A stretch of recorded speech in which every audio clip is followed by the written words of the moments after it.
செய்யணும் அப்படின்னு நினைக்கக்கூடியவங்களா இருப்பாங்க. அதுவும் குறிப்பா இந்த துலாம் ராசிக்காரங்க ஒரு துலாம் ராசி அவங்க வீட்டுல இருந்தா போதுங்க, எல்லா பொறுப்பையும் எடுத்து நின்று அந்த குடும்பத்தையே தாங்கக்கூடிய ஒரு தூண் மாதிரி இந்த துலாம் ராசிக்காரங்க இருப்பாங்க.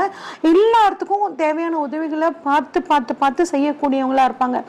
சனி பகவான் இந்த துலாம் ராசியில உச்சமாகிறாருங்க. அதனால கடின உழைப்பாளிகளாகவும் இருப்பாங்க. அதே மாதிரி நீட்டா ட்ரெஸ் பண்ணிக்கணும். சுக்கிரனோட ஆதிக்கம் இவங்க கிட்ட கொஞ்சம் அதிகமா இருக்கும். பணவரவும் ஓரளவுக்கு இவங்களுக்கு வந்து ஈஸியா கிடைக்கக்கூடிய ஒரு அமைப்புல இருக்குங்க. இவ்வளவு சிறப்பான இந்த துலாம் ராசிக்காரங்களுக்கு 5ஆம் இடத்திலிருந்து ஏகப்பட்ட பிரச்சனைகளை அந்த துலாம் ராசிக்காரங்க வந்து சந்திச்சுட்டு இருந்திருப்பாங்க சனி பகவானால.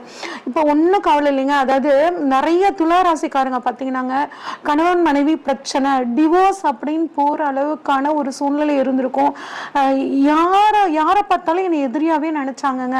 பிசினஸ் பார்ட்னர்ஸ் ஒத்து வரல, குடும்பத்துல 2ஆம் இடத்துல வந்து சனி பார்த்தனால குடும்பத்துல ஒரு சந்தோஷமான சூழலே